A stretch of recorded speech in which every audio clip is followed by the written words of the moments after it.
Bismillahirrahmanirrahim. Assalamualaikum warahmatullahi wabarakatuh. Alhamdulillah wassalatu wassalamu ala rasulillah wa ala alihi washabihi wa mawalah. Teman-teman sekalian, ketemu lagi di pembelajaran tajwid, dan yang akan kita bahas pada kesempatan kali ini adalah tentang mad jaiz munfasil. Yang dimaksud dengan mad jaiz munfasil adalah mad bertemu dengan hamzah di lain kata. Panjangnya 4-5 harokat. Nah, kenapa dinamakan dengan mad jaiz munfasil? Jaiz itu kan artinya boleh ya, dan munfasil artinya terpisah.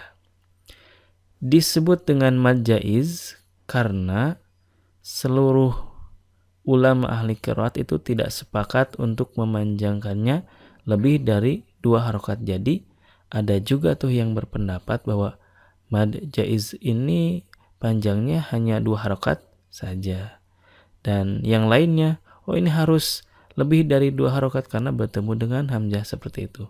Kemudian disebut munfasil karena memang mad bertemu dengan hamzahnya itu terpisah atau beda kata. Nah, adapun dalam riwayat Imam Hafiz itu panjangnya 4-5 harokat. Dan riwayat Imam Hafiz ini adalah qiraat yang kita baca setiap harinya. Contoh dari mad jaiz munfasil. Kalla idza inni akhafu qu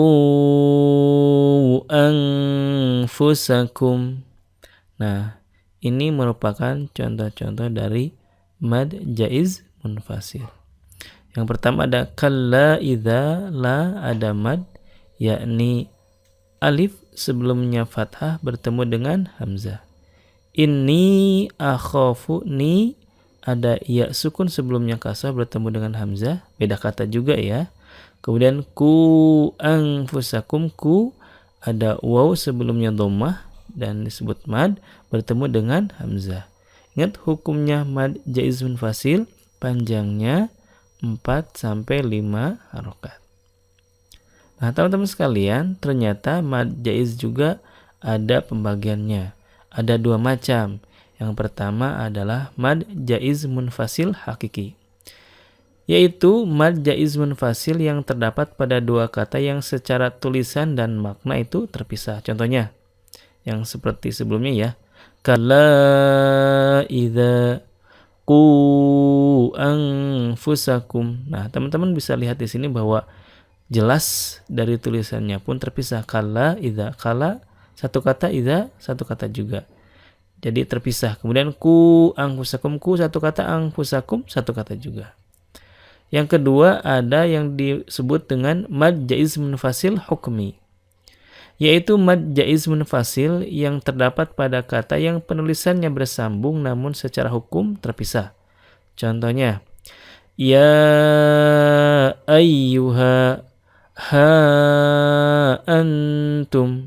Nah, teman-teman sekalian bisa dilihat di sini bahwa ya ayyuha, kalau dari tulisannya ini, tulisannya kan nyambung ya, yang seakan-akan ini satu kata padahal ini 2 kata.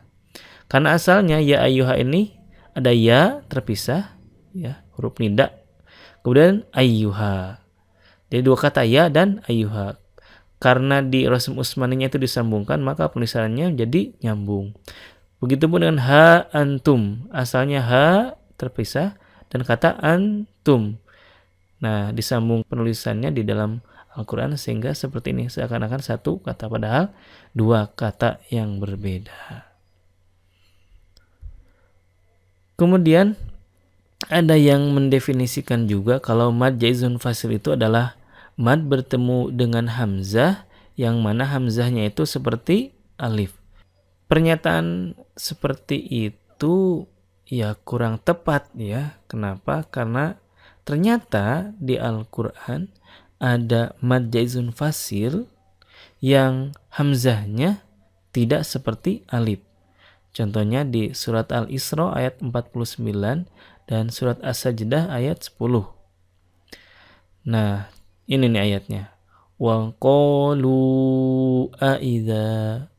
wa qalu aidza, sama ya katanya. Nah, teman-teman bisa lihat di sini bahwa wa qalu dan aidza itu beda kata, misah katanya. Dan hamzahnya ini hamzahnya bukan berbentuk alif tapi hamzah mandiri ya. Yang mungkin kalau baru belajar ini bisa dikatakan wah ini mad wajib nih, bukan mad jaiz. Padahal yang sebenarnya adalah mad jaiz. Nah, jadi pengertian bahwa mad jaiz munfasil itu adalah mad bertemu hamzah yang hamzahnya seperti alif, itu kurang tepat karena di Al-Qur'an ada yang mad jaiz tapi hamzahnya hamzah yang mandiri, tidak berbentuk alif. Sekian pembahasan mad jaiz munfasil, mudah-mudahan banyak manfaatnya. Assalamualaikum warahmatullahi wabarakatuh.